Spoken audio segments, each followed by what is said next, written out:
भाई मैंने गाँ पाख नदी पठार बुलवा मजा किए नहीं कह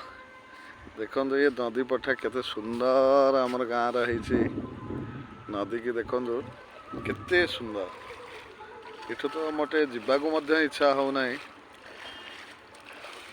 जो कथार अच्छी सुंदर तृप्तिर अवसाद ना जिते देखुले मन लगी थाए से भाव में ये नई कूल को आसिले ओह आत्मा शांति हो जाऊँ मन पूरी जो जावाक इच्छा होनी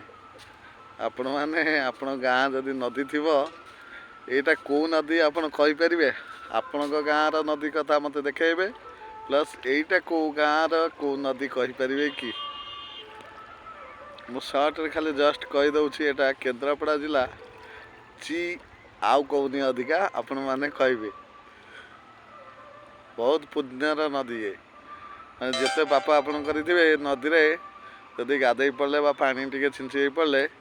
सब पापर मुक्ति पाइबे।